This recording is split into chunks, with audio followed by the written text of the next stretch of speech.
Tes, tes satu cek.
Assalamualaikum warahmatullahi wabarakatuh. Innal hamdalillah nahmaduhu wa nasta'inuhu wa nastaghfiruh wa na'udzu billahi min shururi anfusina wa min sayyiati a'malina man yahdihillahu fala mudilla lahu wa may yudlil fala hadiya lahu wa asyhadu an la ilaha illallah wahdahu la syarika lahu wa asyhadu anna Muhammadan abduhu wa rasuluhu sallallahu alaihi wa ala alihi wa sahbihi wa sallam wa ba'd. Kaum muslimin dan muslimah jamaah salat subuh Masjid As-Salam rahimani wa rahimakumullah. Di kesempatan pagi hari ini kita akan membahas tentang 10 kiat agar seorang hamba, agar kita semua menjadi orang-orang yang dicintai oleh Allah Subhanahu wa taala. Hal ini dikarenakan karena yang paling penting adalah bagaimana kita menjadi orang yang dicintai oleh Allah Subhanahu wa taala, bukan hanya sekadar menjadi orang yang mencintai Allah Subhanahu wa taala. Karena semua orang mencintai Allah Subhanahu wa taala. Ini bahkan di Al-Quran disebutkan bahasanya orang-orang musyrik mereka adalah orang-orang yang mencintai Allah. Hanya saja mereka dinilai sebagai mereka itu menjadi orang yang musyrik karena mereka mencintai berhalanya sebagaimana mereka mencintai Allah Subhanahu wa taala. Maka mereka adalah orang yang mencintai Allah Subhanahu wa taala, sehingga yang terpenting adalah tidak hanya berhenti menjadi orang yang mencintai Allah Subhanahu wa taala, namun berupaya agar menjadi manusia yang dicintai oleh Allah Subhanahu wa taala. Dan tentang hal ini Ibnul Qayyim rahimallahu taala menyampaikan ada 10 kiat, 10 sebab agar seorang hamba dicintai oleh Allah Subhanahu wa taala. Beliau sampaikan hal ini di kitabnya Madarijus Salikin baina manazili iyyaka na'budu wa iyyaka nasta'in. 10 kiat tersebut adalah yang pertama, qiraatul Qur'ani bitadabburi wa tafahumi li ma'anihi wa ma urida bihi, adalah berupaya untuk membaca Al-Quran bitadabbur, dengan merenungkan kandungannya, dengan berusaha untuk mengetahui bagaimanakah praktek nyata dari pesan dari isi kandungan ayat-ayat Al-Quran yang kita baca. dan berupaya untuk memahami makna-maknanya, pesan-pesannya, dan apa yang diinginkan dari setiap ayat yang kita baca.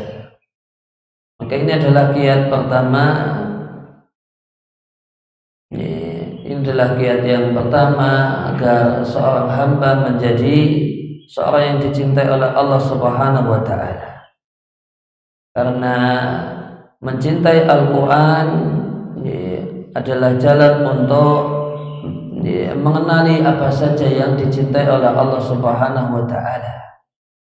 Sehingga mencintai Al-Quran dan menikmati Al-Quran dan berupaya untuk bisa membaca Al-Quran dengan semaksimal mungkin adalah kunci hati dan akal untuk bisa mengetahui berbagai hal yang dicintai oleh Allah Subhanahu wa Ta'ala dan diridai oleh Allah Subhanahu wa Ta'ala. Dan mencintai Al-Quran dan berupaya untuk membaca Al-Quran dengan tidak hanya sekedar membaca huruf-hurufnya, namun juga bisa berupaya untuk mengetahui isi kandungannya dan apa pesan-pesannya dan bagaimanakah amal dibalik masing-masing ayat yang dibaca adalah bagian dari upaya kita supaya tidak termasuk orang yang memboikot Al-Quran. Maka ada satu kejelekan, ada satu keburukan berkenaan dengan Al-Quran yang disebut dengan hajrul Quran, dengan sebutan memboikot Al-Quran. Dan di antara bentuk memboikot Al-Quran adalah tidak merenungkan isi kandungan Al-Quran. Tentang memboikot Al-Quran dan bentuk-bentuknya disampaikan juga dijelaskan oleh Ibnu Qayyim rahimallahu taala di kitabnya Al-Fawaid. Beliau sampaikan bahwasanya ada 5 bentuk, 5 perbuatan yang termasuk dalam kategori memboikot Al-Quran. Beliau katakan hajrul Quran anwarun. Memboikot Al-Quran itu ada beberapa bentuk. Ada 5 bentuk yang beliau sampaikan. Yang pertama, ahaduha hajru sam'ihi wa imani bihi wal isgha'i ilaihi. Memboikot Al-Quran dalam bentuk tidak mau mendengarnya, tidak mau mengimaninya, dan tidak mau pasang telinga dan pendengaran baik-baik ketika ayat Al-Quran dibaca. Merasa tidak nyaman ketika terdengar Al-Quran, sehingga tidak ada tutup telinga ketika Al-Quran dibacakan. Maka ini bentuk yang pertama. Kemudian bentuk yang kedua adalah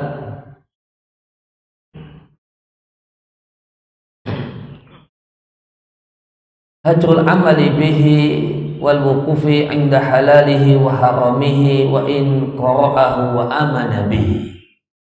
Adalah memboikot Al-Quran dalam bentuk tidak mengamalkan Al-Quran, tidak mengamalkan isi pesan, isi dan pesan kandungan Al-Quran, dan tidak mau berhenti pada aturan-aturan Al-Quran, halal dan haramnya Al-Quran, meskipun membacanya dan mengimaninya.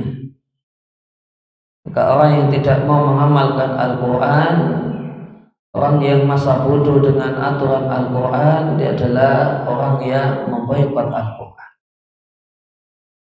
Kemudian yang ketiga, hajru tahkimihi wa tahakumi ilaihi fi usuluddini wa furu'ihi. Adalah memboikot Al-Quran dalam pengertian tidak mau menjadikan Al-Quran sebagai rujukan utama ketika punya masalah. Ketika punya masalah, punya kebingungan, itu tidak menjadikan Al-Quran sebagai referensi utama. Apa kata Al-Quran dalam masalah ini? Apa hukum Al-Quran dalam masalah ini? Apa yang diajarkan oleh Al-Quran dalam situasi semacam ini? Maka ketidakmauan untuk menjadikan Al-Quran sebagai referensi utama dan yang pertama ketika ada permasalahan, ada problem, maka ini bentuk memboikot Al-Quran. Ketika ada orang kaya, ada katanya seorang muslim, namun ketika ada problem, malah yang dijadikan referensi pertama dan utama adalah hal-hal di luar Al-Quran. Ini boleh jadi yang dijadikan referensi utama adalah apa kata budaya dalam masalah ini. Ini bukan kemudian apa kata Al-Quran dalam masalah ini. Maka kemudian dia jadikan budaya sebagai yang nomor satu. Nanti Al-Quran disesuaikan dengan budaya, bukan budaya yang menyesuaikan diri dengan Al-Quran. Maka ini bentuk boikot terhadap Al-Quran. Kemudian yang keempat adalah hajru tadabburihi wa tafahumihi wa ma'rifati ma'aradal mutakallimu bihi minhu.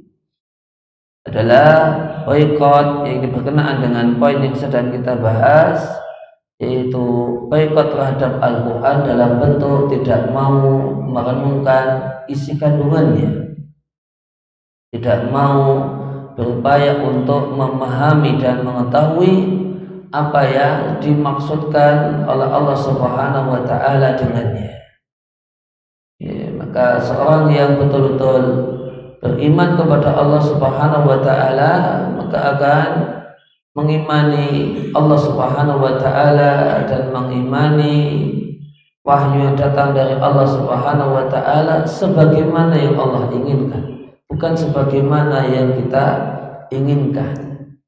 Bagaimana perkataan Al-Imam Syafi'i rahimallahu ta'ala ketika beliau menjelaskan, memberikan gambaran global tentang bagaimanakah iman yang benar.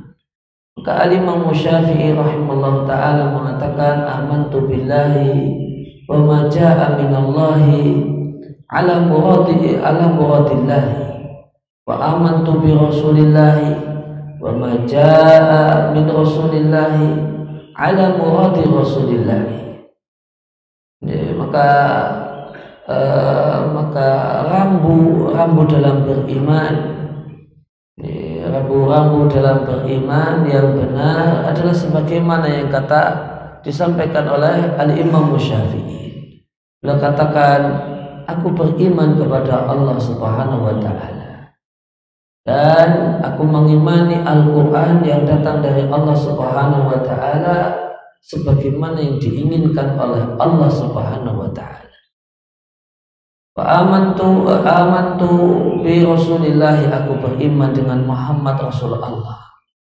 Wa ma jaa min rasulillahi, dan mengimani semua hadis yang berasal dari Rasulullah sallallahu alaihi wasallam ala muradi rasulillahi, dan hadis itu diimani sebagaimana yang diinginkan oleh Rasulullah sallallahu alaihi wasallam.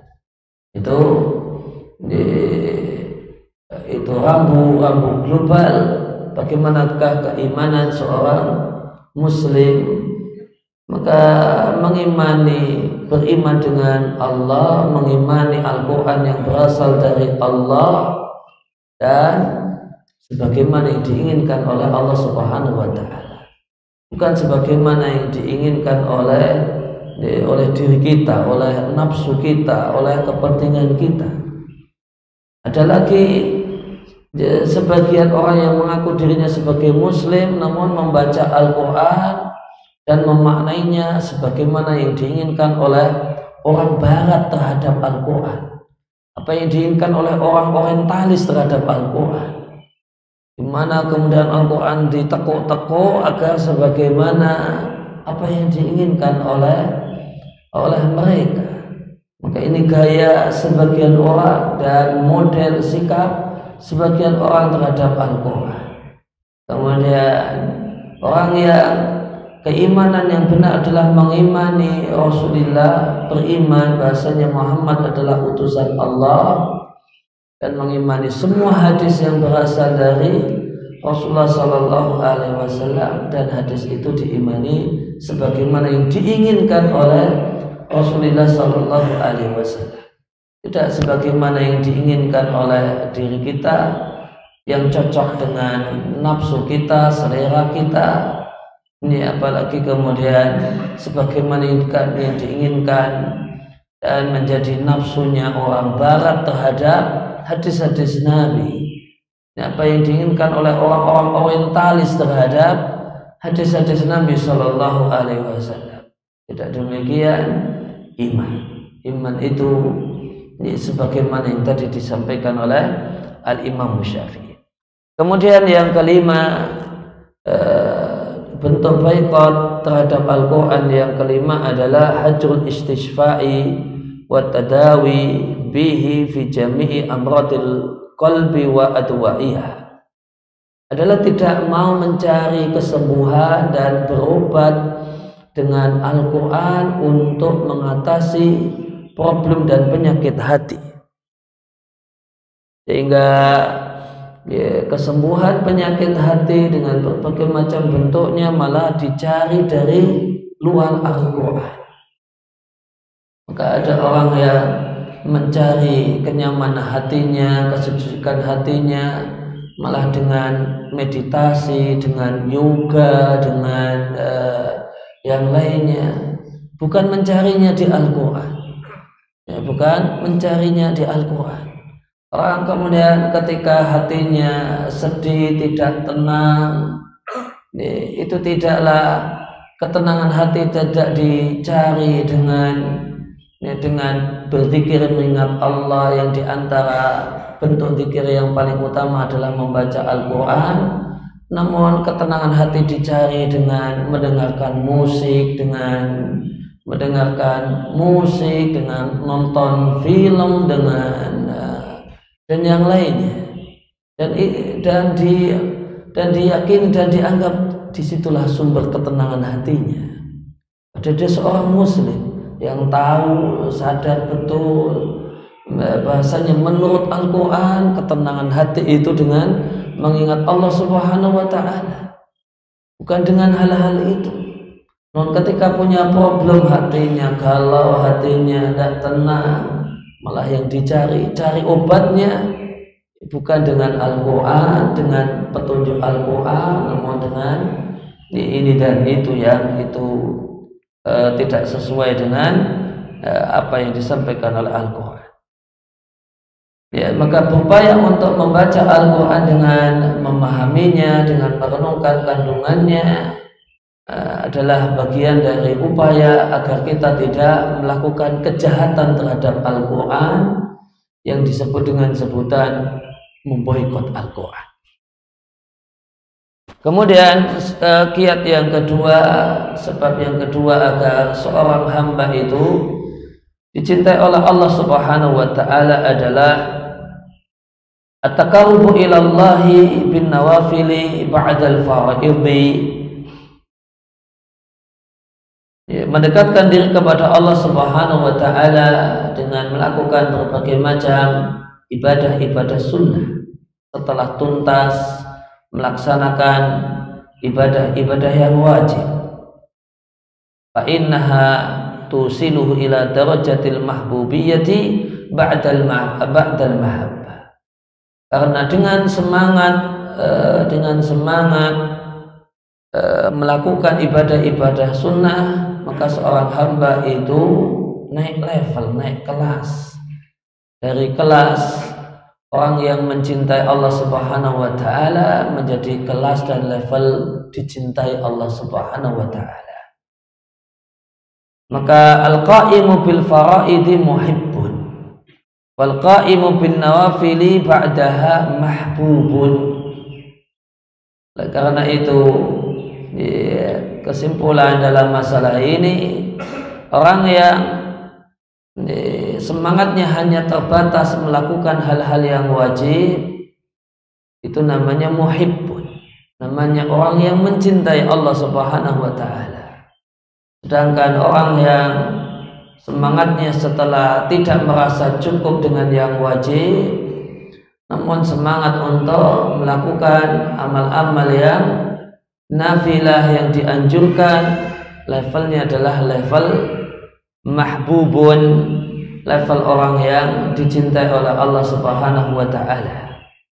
Dia tentu amal nafilah atau ibadah sunnah itu dilakukan setelah menuntaskan yang wajib. Oleh karena itu ibadah sunnah itu disebut dengan sebutan nafilah. Nafilah artinya tambahan, artinya bonus. Tidak ada tambahan dan bonus kalau pokoknya tidak ada. Bonus itu ada setelah punya pokok. Tambahan itu ada setelah punya pokok. Maka tidak boleh seorang hamba mengerjakan yang sunnah namun dengan melantarkan yang wajib. Melantarkan yang wajib. Ini mengejar untung namun dengan mengurangi modal. Ini mengejar untung namun dengan merusak modal. Ini tentu satu sikap yang tidak benar. Cari untung itu setelah mempertahankan modal. Kalau orang bisnis modalnya bertahan, baru setelah itu gimana punya untung. Kalau yang dipikirkan gimana untung padahal ternyata modalnya rusak, ini salah manajemen. Maka orang yang dicintai oleh Allah Subhanahu wa taala adalah orang yang bersemangat untuk melakukan amal-amal yang sunnah setelah menuntaskan amal-amal yang wajib.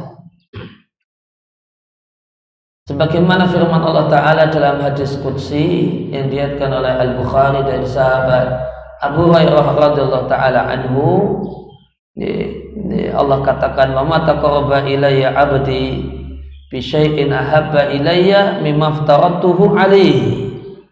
Tidaklah hambaku mendekatkan diri kepadaku dengan sesuatu yang lebih kucintai daripada melakukan hal-hal yang kuwajibkan. Wa ma yazalu 'abdi yataqarrabu ilayya bin nawafili hatta uhibbahu. Dan ketika seorang hamba itu terus-menerus bersemangat untuk mendekatkan diri kepadaku dengan amal-amal yang sunnah, maka aku akan mencintainya. Kaum muslimin dan muslimah rahimani wa rahimakumullah, manusia yang dicintai oleh Allah Subhanahu wa taala yang biasa disebut dengan sebutan auliyaullah, para kekasih Allah Subhanahu wa taala itu di dalam pembagian Al-Qur'an itu ada dua kategori besar. Ada dua kategori besar dari para kekasih Allah Subhanahu wa taala. Yang ini Allah ceritakan di surat Al-Waqiah. Ada kekasih Allah Subhanahu wa taala dengan level dan sebutan ashabul yamin. Allah katakan wa ashabul yamin, ma ashabul yamin. Dan ashabul yamin, siapakah mereka ashabul yamin? Ini kekasih Allah Subhanahu wa taala level pertama. Sedangkan level yang di atasnya itu disebut dengan sebutan al-muqarrabun, disebut juga dengan sebutan as-sabiqun. Bagaimana firman Allah Ta'ala di surat Al-Waqiah, was-sabiquna as-sabiqun ulaikal muqarrabun. Dan orang-orang yang terdahulu, mereka itulah orang-orang yang dahulu, orang-orang yang mendahului mereka itulah al-muqarrabun, orang-orang yang didekatkan di sisi Allah Subhanahu wa taala. Dan nama lain dari ashabul yamin ini disebut dengan sebutan muqtasid, sebagaimana di surat Fatir ayat yang ke-32. Sedangkan al-muqarrabun itu di surat Fatir ayat yang ke-32 disebut dengan sebutan sabiqun bil khairat. Ini orang-orang yang terdahulu dalam kebaikan, orang-orang yang merupakan orang-orang yang nomor satu dalam kebaikan. Allah Subhanahu wa taala berfirman di surat Fatir ayat yang ke-32, wa minhum muqtasid wa minhum sabiqun bil khairati bi idznillah dzalika wal fadlul kabir. Itulah karunia Allah Subhanahu wa taala yang besar. Maka auliyaullah, para kekasih Allah Subhanahu wa taala itu dua kelas, dua level. Level bawah itu disebut dengan ashabul yamin, nama lainnya apa? Muqtasid. Ya, nama lainnya adalah muqtasid. Dan gambaran tentang mereka ini adalah orang yang semangatnya hanya fokus pada yang wajib, lemes dan males kalau hal-hal yang sunnah. Ya kadang, tapi lebih banyak tidaknya. Dan mereka adalah orang yang demikian perhatian dengan mereka adalah orang yang demikian perhatian untuk meninggalkan yang haram. Namun kalau tidak haram, makruh, itu mereka nyantai. Tidak haram kok, tidak haram, masih belum dosa, tidak apa-apa gitu. Itu semangatnya, ya.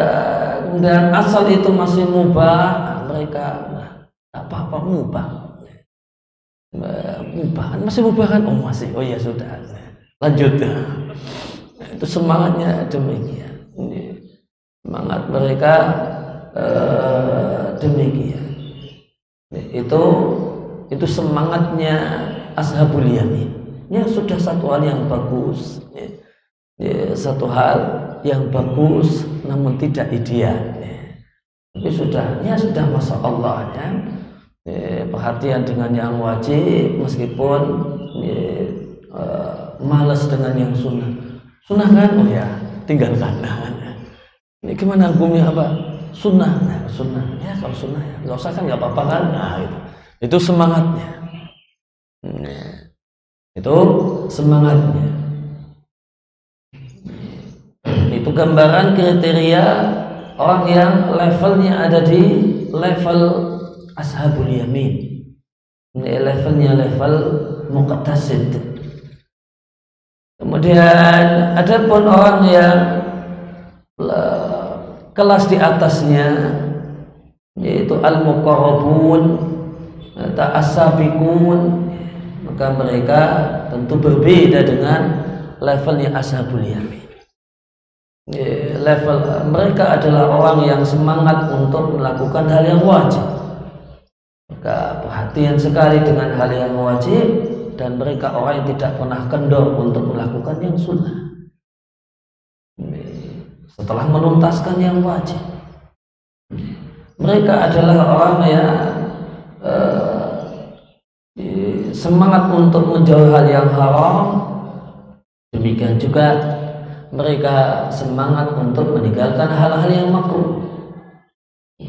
Bahkan lebih dari itu, mereka itu meninggalkan hal yang subhat, dan mereka juga meninggalkan hal-hal yang mubah yang berlebihan, yang mereka khawatirkan ini akan menghalangi hatinya dan mencapekkan badannya, sehingga menjauhkan mereka dari ketaatan kepada Allah Subhanahu wa taala. Itu level al-muqarrabun. ada pada kriteria al-muqarrabun, ada 5 poin. Semangat melakukan hal yang wajib, tidak pernah kendor untuk melakukan hal yang sunnah, meninggalkan yang haram satu harga mati, menjauhi hal yang makruh itu satu hal yang menjadi prioritas, meninggalkan semua yang tidak jelas kebolehannya, tidak jelas, belum jelas haramnya kan lah, apa-apa lah masih belum jelas. Nah, ini bukan demikian, itu al-muqarrabun. Bahkan mereka adalah yang keenam, mereka adalah orang yang ketika ini mubahnya kok sudah terlalu overdosisnya. Kok kita kayaknya sibuk sekali dengan hal yang mubah ya. Ini jangan-jangan bikin capek badan sehingga berkuranglah waktu dan tenaga untuk melakukan hal yang lebih bermanfaat. Dan ini kok tidurnya kayaknya udah kebanyakan ini. Tidurnya kok kebanyakan ini. Ini mengurangi jatah untuk melakukan hal yang sunnah, melakukan hal yang waktu untuk cari ganjarannya jadi berkurang banyak, ini kebanyakan tidur ini. Maka mereka mengevaluasi hal-hal yang mubah yang dilakukan. Dia tidak ingin hal yang mubah itu mengurangi waktunya, mengurangi kemudian atau malah menghalangi hatinya untuk memikirkan dan melakukan hal-hal yang jauh lebih bermanfaat. Maka semangat untuk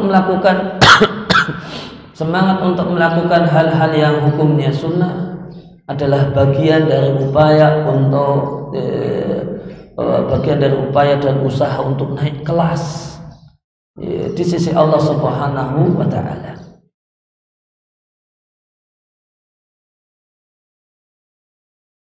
Itu yang kedua. Kemudian yang ketiga adalah dawamu dzikrihi ala kulli halin bil lisani wal qalbi. Ini adalah senantiasa mengingat Allah Subhanahu wa Ta'ala, berupaya untuk senantiasa mengingat Allah Subhanahu wa Ta'ala dalam setiap keadaan. Lisan, ingat Allah dengan lidahnya, wal qalbi, dan ingat Allah Subhanahu wa Ta'ala dengan hatinya, yaitu dengan melakukan ibadah tafakkur, merenung dan berpikir. Jadi merenungkan bagaimanakah dirinya ketika menghadap Allah Subhanahu wa Ta'ala. Bagaimanakah persiapannya untuk berjumpa dengan Allah Subhanahu wa Ta'ala. Dia renungkan pikirnya, dia renungkan juga bagaimanakah nasibnya setelah meninggalkan dunia ini dan setelah merasakan kematian. Dan dia juga merenungkan dan memikirkan dosa-dosanya dan beban berat dirinya dengan dosa-dosa tersebut. Wal amali wal hal, dan mengingat Allah Subhanahu wa Ta'ala dengan perbuatan, dan mengingat Allah Subhanahu wa Ta'ala dengan keadaan dirinya. Maka orang yang dicintai oleh Allah Subhanahu wa Ta'ala, ini adalah orang yang betul-betul mencintai Allah Subhanahu wa Ta'ala. Dan orang yang mencintai Allah Subhanahu wa Ta'ala adalah orang yang tidak pernah mengeluh capek dan berat untuk menyebut Allah Subhanahu wa Ta'ala. Karena orang yang betul-betul mencintai sesuatu, maka dia akan tidak pernah bosan menyebut, membicarakan, menceritakan, dan mengingat sesuatu yang dicintai. Sesuatu yang dicintai, membicarakan, menyebut, mengingat yang dicintai, itu satu hal yang enteng baginya. Itulah orang yang betul-betul cinta. Maka orang yang betul-betul cinta kepada Allah Subhanahu wa Ta'ala, maka dia akan berusaha untuk meneladani Nabi Sallallahu Alaihi Wasallam. Dan Nabi itu, kata Ibunda Aisyah radhiyallahu taala, radhiyallahu taala anha, karena Rasulullah sallallahu alaihi wasallam yadhkurullaha fi kulli ahyanihi. Rasulullah sallallahu alaihi wasallam itu satu sosok yang mengingat Allah Subhanahu wa taala dalam setiap keadaannya. Sehingga orang yang dicintai oleh Allah Subhanahu wa taala adalah orang yang berusaha untuk menjadi adz-dzakirinallaha katsiran wa dzakirat. Orang yang banyak mengingat Allah Subhanahu wa taala. Dan seorang itu dinilai sebagai orang yang banyak mengingat Allah Subhanahu wa taala. Di antara indikatornya adalah dia adalah orang yang membaca zikir-zikir yang Nabi ajarkan dari bangun tidur sampai tidur lagi. Dari bangun tidur sampai tidur lagi. Maka semua zikir yang Nabi ajarkan dia berusaha untuk mempraktekannya. Zikir ketika bangun tidur, zikir bacaan ketika melepas pakaian, ketika masuk kamar mandi, ketika mulai berwudu, setelah selesai berwudu, kemudian zikir kemudian ketika keluar rumah, masuk masjid, dan seterusnya, keluar masjid, dan sebagainya, ketika turun hujan, ketika ini, ketika itu. Demikian dia berusaha untuk menghafalkan bacaan-bacaan tersebut, kemudian mempraktekannya, sehingga mengingat Allah Subhanahu wa taala itu mengisi aktivitasnya dari bangun tidur sampai tidur lagi. Dari bangun tidur sampai tidur lagi. Orang yang berupaya untuk semacam ini disebut dengan sebutan adz-dzakirinallaha katsiran wa dzakirat. Orang yang banyak mengingat Allah Subhanahu wa taala. Kemudian kaum muslimin dan muslimah rahimani wa rahimakumullah. Kemudian kiat yang keempat ini adalah itharu mahabbihi ala mahabbika inda ghalabatil hawa.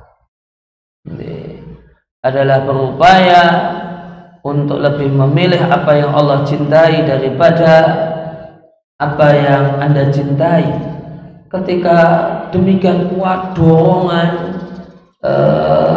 dorongan keinginan, wa tasannumu ila mahabbihi wa in sa'bal murtaqa, maka berupaya untuk menjadikan rasa apa yang Allah Subhanahu wa taala cintai itulah yang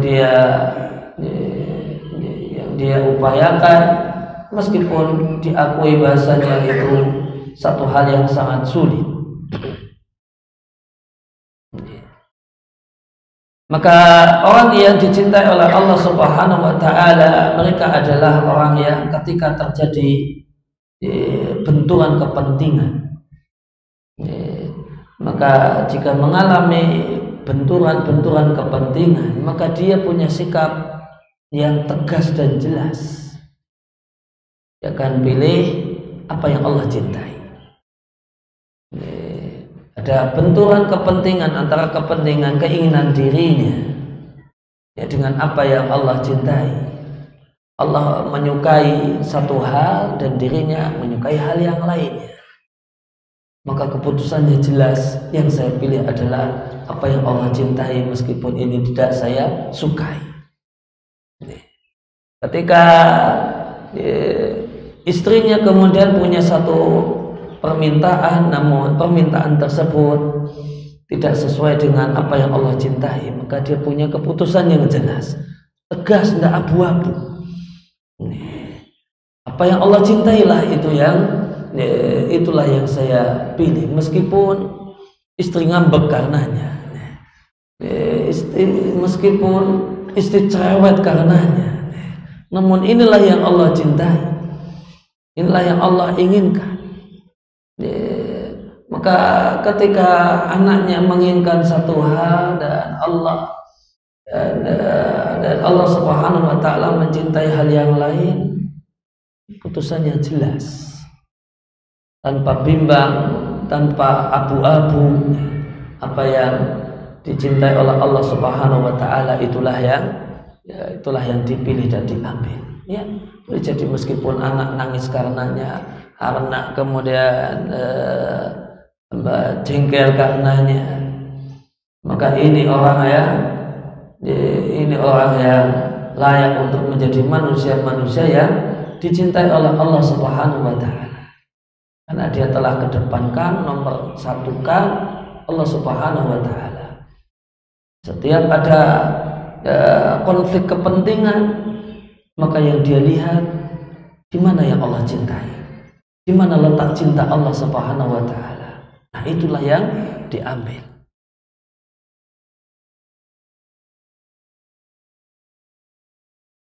Dan ada 3 kiat utama agar bisa melakukan sebab yang keempat ini, agar kita bisa menjadi manusia yang menomorsatukan hal-hal yang Allah cintai dan mengesampingkan dan membelakangkan hal-hal yang menyelisih hal tersebut.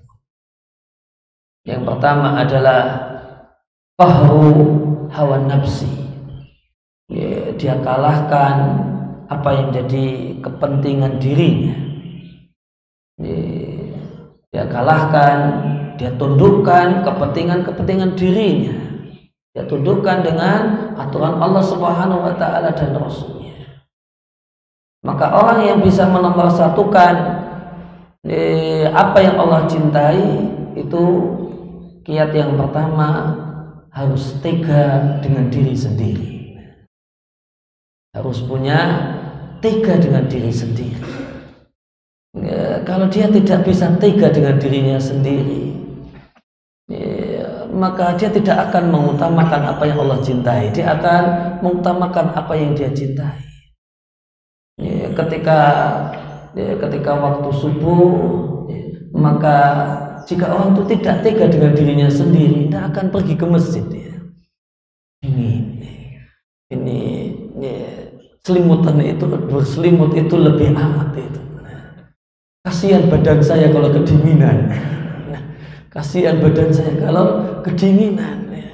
Itu kemulan itu yang cocok untuk diri saya, dan itu saya kasihan dengan badan saya kemulan saja. Tidak bakalan dia akan utamakan apa yang Allah cintai. Orang yang kemudian mengutamakan dan menomorsatukan apa yang Allah cintai, dia tega dengan dirinya sendiri. Dia tidak akan memanjakan dirinya. Dia tidak akan memanjakan dirinya.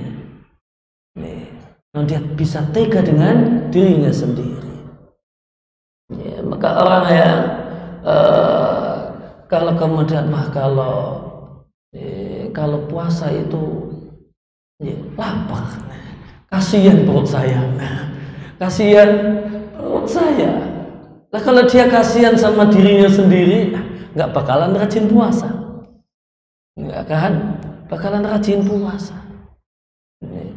Orang yang bisa rajin puasa ya harus tega sama dirinya dan sama perutnya. Nanti saya kebanyakan puasa, kurus nanti saya, ceking nanti, wah, kasihan badan saya. Maka dia akan dia tidak tega dirinya kemudian dalam tanda kutip menderita. Tidak akan tega dengan dirinya menderita. Sudah, dia tidak akan menomorsatukan apa yang Allah cintai.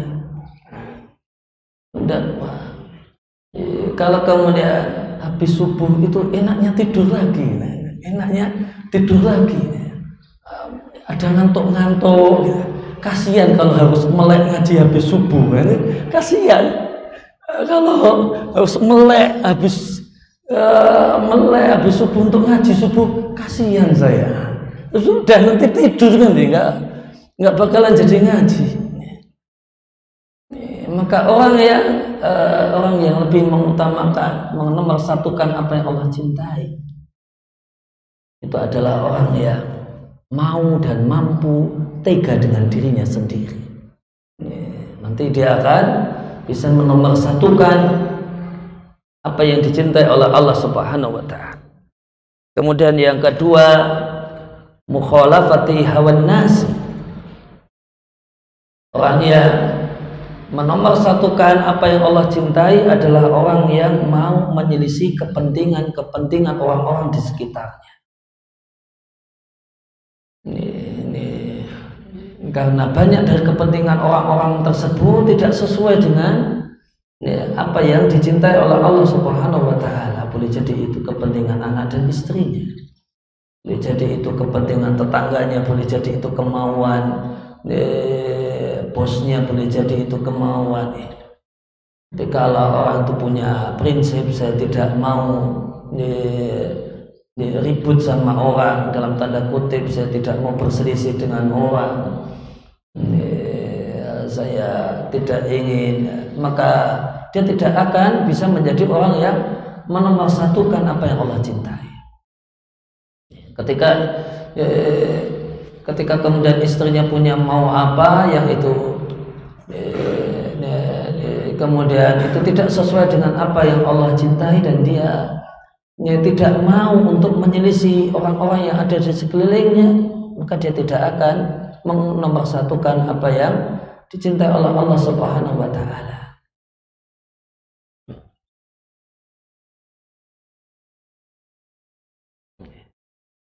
Kemudian yang ketiga adalah mudafa'atu wa mujahadu syaitani wa awliyaihi.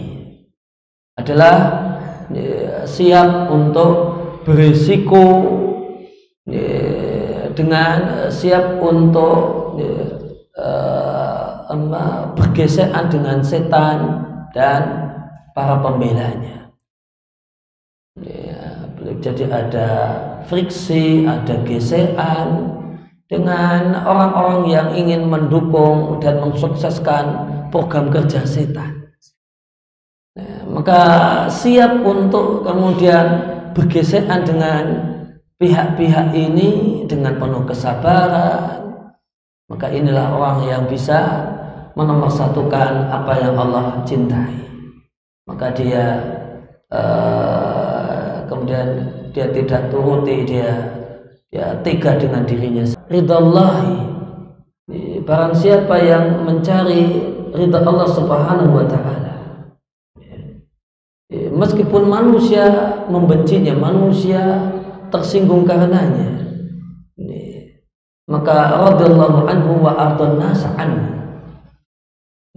maka Allah Subhanahu wa taala akan mencintainya, Allah akan meridhoinya, dan Allah akan jadikan manusia-manusia, orang-orang saleh untuk mencintainya.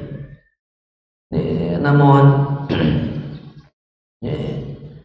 wa man iltamasa, namun sebaliknya orang yang mencari ridho manusia, wa man iltamasa ridho nasi wa in sakhitallah. Ada orang yang punya prinsip mencari ridho manusia, ya senangnya manusia, itu boleh jadi itu keluarganya, boleh jadi itu anak istrinya, boleh jadi bosnya dan seterusnya. Wa in sakhitallahu, dia menomorsatukan ridho manusia, orang-orang di sekelilingnya. Wa in sakhitallahu, meskipun Allah murka kepadanya, maka sakhitallahu alaihi wa askhatan nasa alaihi, maka Allah murka padanya dan Allah akan jadikan orang-orang manusia, terutama orang-orang yang mencintai Allah Subhanahu wa taala itu menjadi orang yang tidak suka dan benci kepadanya. Kemudian kiat yang kelima adalah mutala'atul qalbi li asma'ihi wa sifatihi, adalah hati itu betul-betul mengetahui dan menyadari nama dan sifat Allah Subhanahu wa taala. Wa musyahadatuha wa ma'rifatuha, betul-betul mengenal sifat Allah Subhanahu wa taala, dekat dengan sifat Allah Subhanahu wa taala, kenal betul sifat-sifat Allah Subhanahu wa taala. Karena faman arafa Allah bi asma'ihi wa sifatihi, siapa yang mengenal Allah dengan nama dan sifatnya, dan itulah cara satu-satunya untuk mengenal Allah Subhanahu wa taala. Maka siapa yang mengenal Allah dengan namanya, sifatnya dan perbuatannya, ya, dengan nama Allah, dengan sifat Allah dan perbuatan-perbuatan Allah, ahabbahu la muhalata, maka pasti dia akan mencintai Allah Subhanahu wa taala, dan ini sebuah keniscayaan dan sebuah kepastian. Maka kiat yang kelima adalah berupaya untuk kemudian betul-betul mengenal Allah melalui pengenalan yang baik tentang sifat-sifat Allah Subhanahu wa taala. Dan di antara kiat praktisnya adalah mengikuti atau kemudian menyimak kajian dalam tema fikih Asmaul Husna. Di kajian ini kita akan diajak untuk mengenal satu persatu nama Allah Subhanahu wa taala, apa maknanya, apa maksudnya. Maka kita diajak berada di satu taman berisi nama-nama Allah Subhanahu wa taala, dan kita kenal dengan baik nama-nama tersebut dan sifat-sifat Allah yang terkandung di dalamnya. Kemudian kiat yang keenam adalah musyahadatu birrihi wa ihsanihi wa alaihi, adalah timbul dalam diri kita kesadaran yang bagus bahwasanya betapa baiknya Allah Subhanahu wa taala kepada kita, dan betapa banyaknya nikmat Allah Subhanahu wa taala pada diri kita, dan berlimpahnya kebaikan Allah Subhanahu wa taala. Bahwasanya kita itu berpindah dari setiap detik, kita berpindah dari satu nikmat kepada nikmat Allah yang lain tanpa pernah terputus. Dan sehingga ketika kita dalam kondisi susah sekalipun, kita masih bisa melihat Allah itu sangat sayang dengan kita. Allah itu sangat baik dengan kita. Kita itu berada dalam nikmat Allah Subhanahu wa taala yang besar.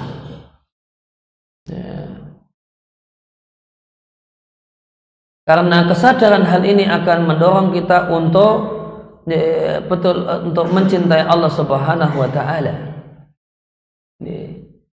dan beribadah kepada Allah Subhanahu wa taala, beribadah kepada Allah Subhanahu wa taala,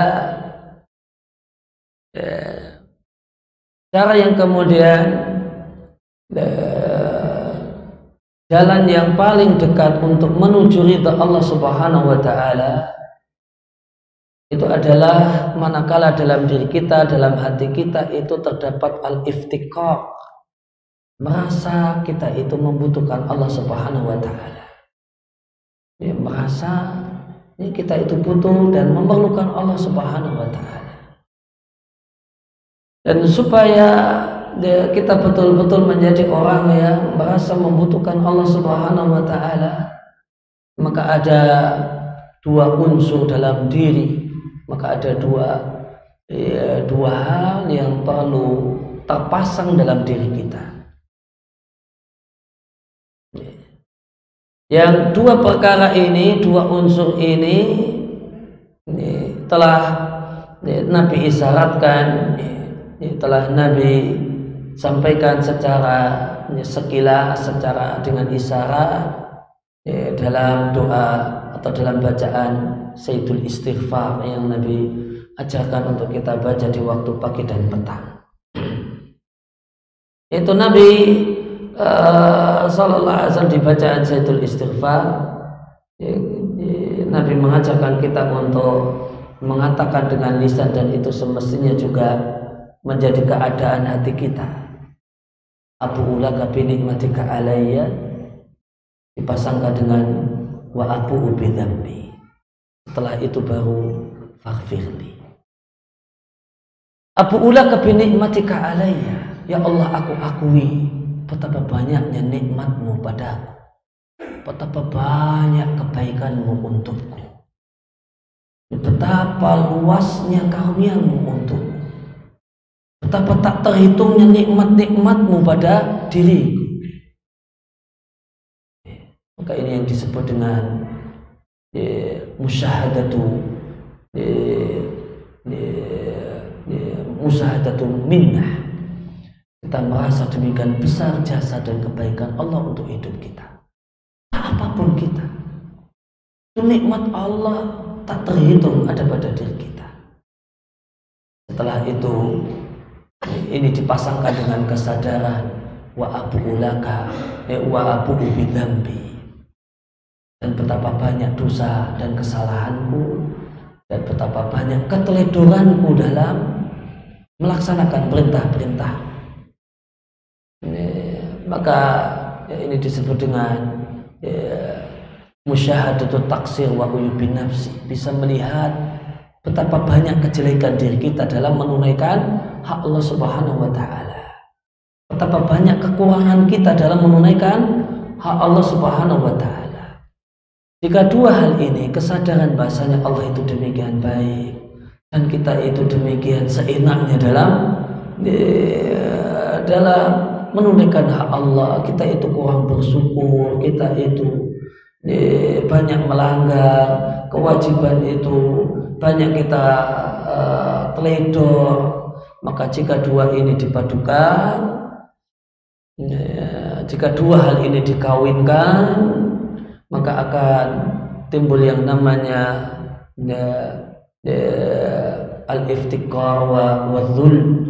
Maka akan timbul di hati kita kemudian kondisi hati merasa hina di hadapan Allah dan betapa kita membutuhkan Allah Subhanahu wa taala. Dan dalam keadaan demikian, dalam keadaan kita merasa hina di hadapan Allah, dalam keadaan kita membutuhkan Allah, kemudian kita katakan faghfirli, ya Allah ampunilah aku. Itu satu-satunya itulah satu-satunya yang bisa kita harapkan, berharap ampunanmu ya Allah. Maka orang yang punya kondisi hati demikian, maka ini adalah jalan terdekat orang untuk mendapatkan ridha Allah Subhanahu wa taala. Kemudian qiyat yang ketujuh adalah inkisarul qalbi bi kulliyati baina yadayillahi ta'ala. Adalah hati yang demikian khusyuk, hati yang demikian merasa hina secara total di hadapan Allah Subhanahu wa taala. Dan di antara kiat untuk kemudian dalam keadaan di sebab yang ketujuh ini, ya, kalau kita kembalikan ke bacaan Sayyidul Istighfar ya tadi, ya, perasaan bahasanya, kesadaran bahasanya kita itu tidak menunaikan hak Allah dengan baik. Wa abu'u bidzambi, aku sadari banyaknya kesalahanku dalam masalah menunaikan kewajiban, dalam masalah melaksanakan perintah-perintah Allah, dalam masalah kewajiban untuk bersyukur, dalam masalah bahkan melanggar hal-hal yang dilarang oleh Allah Subhanahu wa taala. Dan kiat yang ke-8 adalah al-khulwatu bihi, adalah bersepi-sepi bersama Allah Subhanahu wa taala di waktu turunnya Allah Subhanahu wa taala di sepertiga malam yang terakhir. Yang itu dan yang dilakukan ketika itu, ketika bersepi-sepi bersama Allah dalam keadaan semua orang terlelap tidur, kita hanya kemudian seakan-akan hanya kita dengan Allah Subhanahu wa taala.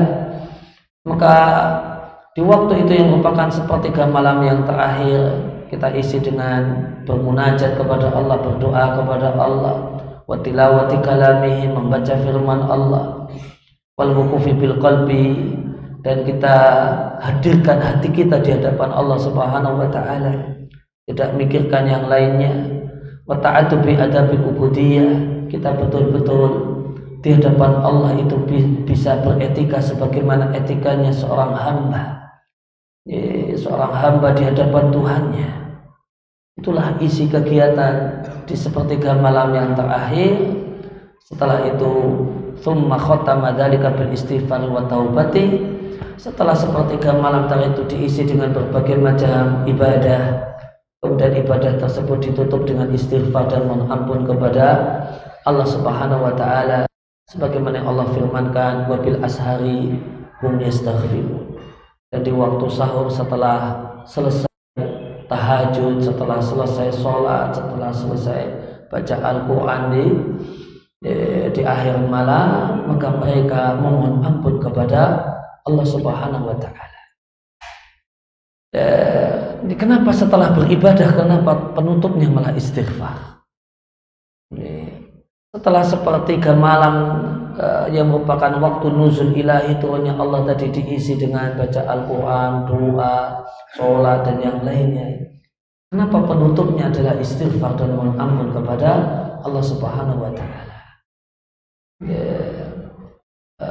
Jawabannya adalah ini untuk mendidik kita, untuk mengajar kita untuk tidak ujub dengan amal, untuk tidak sombong dengan amal, tidak merasa saya sudah begini, saya sudah begitu.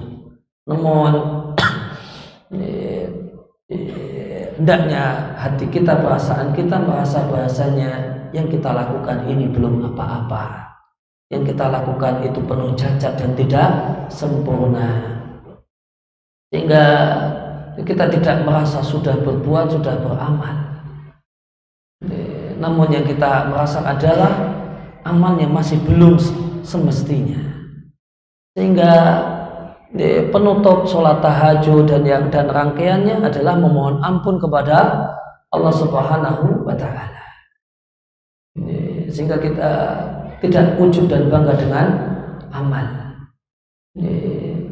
dan kita tidak memuji diri sendiri, sebagaimana firman Allah di surat An-Najm, "Fala tuzakku anfusakum wa a'lamu biman ittaqa."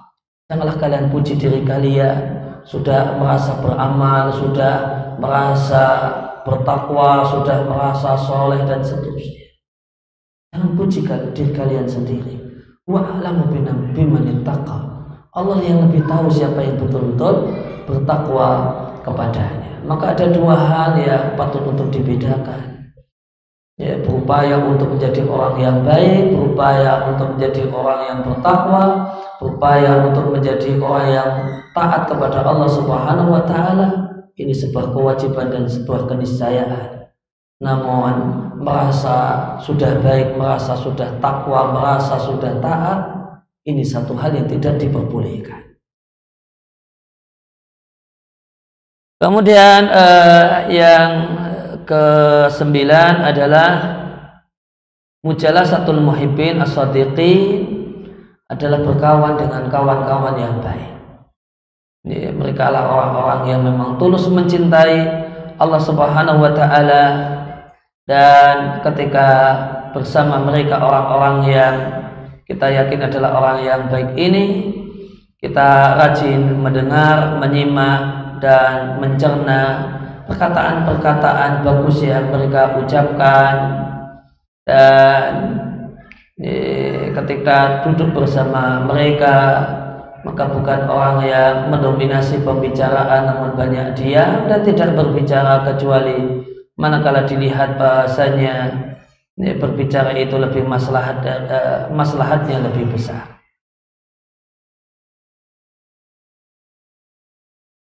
Kemudian yang ke-10 yang terakhir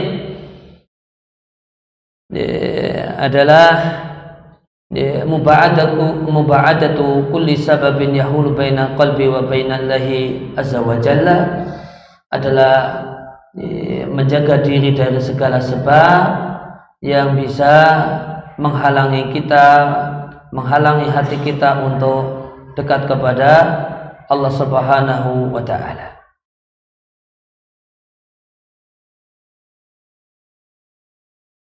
Maka berusaha untuk menjauhi berbagai macam penyakit hati dalam bentuk dan hal-hal yang membuat hati itu sakit dan rusak, berupa berbagai macam kemaksiatan, kedurhakaan, ketidakpatuhan terhadap ajaran Allah Subhanahu wa Ta'ala dan Rasulnya. Maka inilah 10 qiyam ya, jika kita bisa berupaya untuk mengkondisikan diri kita memiliki hal-hal ini, maka ada harapan besar bahwasanya kita termasuk orang-orang yang dicintai oleh Allah Subhanahu wa taala. Kita bukan hanya orang yang mencintai, namun sudah naik level menjadi manusia yang dicintai oleh Allah Subhanahu wa taala.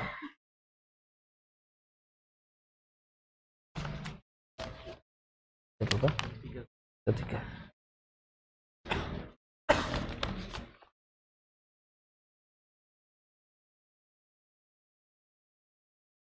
Ya, sebelum kemudian kita akhiri, ada 3 hadiah dari panitia untuk yang bisa untuk yang berkenan menjawab dan memberikan jawaban yang benar untuk pertanyaan yang saya sampaikan.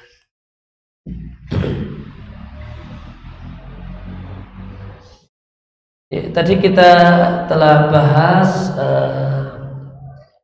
5 bentuk memboikot Al-Quran. Silakan bacakan catatannya 5. Monggo silakan.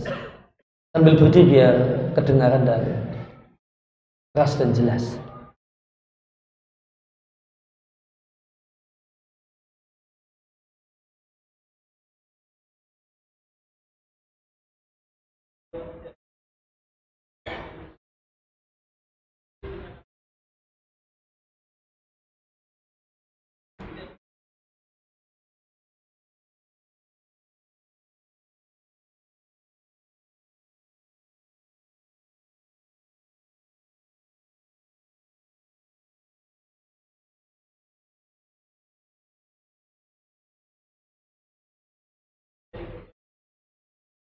Nih. Monggo.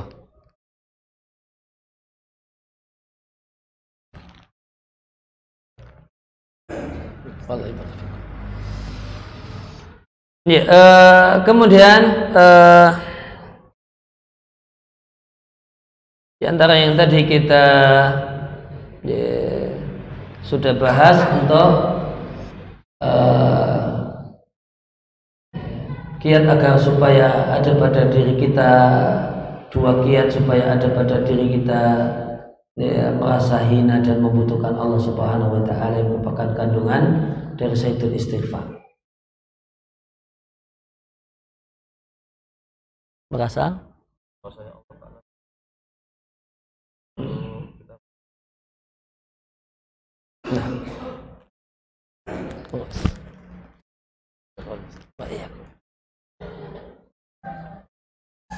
ya, kemudian yang terakhir tadi kita bahas 10 kiat supaya Allah cintai. Ya, tolong bacakan 10 kiat yang supaya kita menjadi manusia yang Allah cintai. Moga.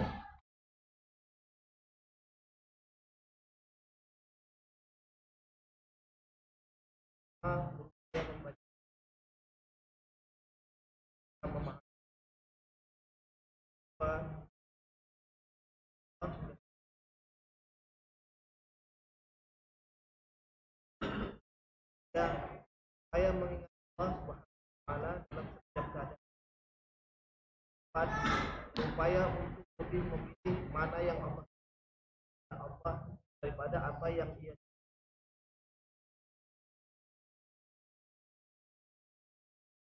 terima.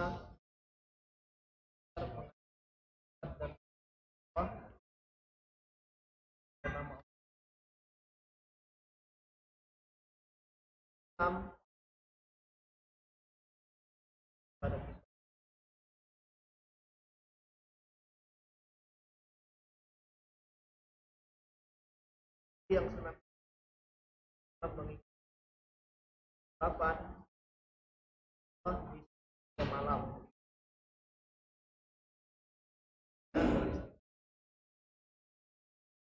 dan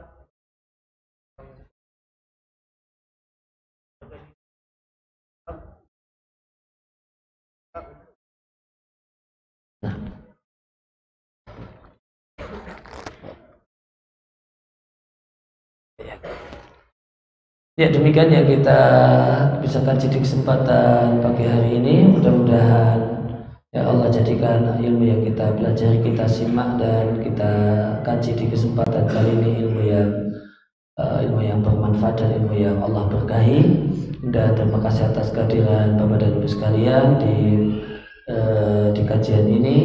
Saya ingin berdoa dan mohon kepada Allah Subhanahu wa taala agar Allah jadikan duduk kita di majelis ini adalah bagian dari amal ibadah yang memperberat timbangan kebajikan kita di sisi Allah Subhanahu wa taala. Terima kasih atas kehadirannya dan perhatiannya. Mohon maaf atas segala kekurangan. Wassallallahu ala nabiyina Muhammadin wa ala alihi wasallam wa alhamdulillahirabbil alamin. Kita akhiri dengan kafaratul majlis. Subhanakallahumma wa bihamdika asyhadu an la ilaha illa anta astaghfiruka wa atubu ilaik. Wassalamualaikum warahmatullahi wabarakatuh.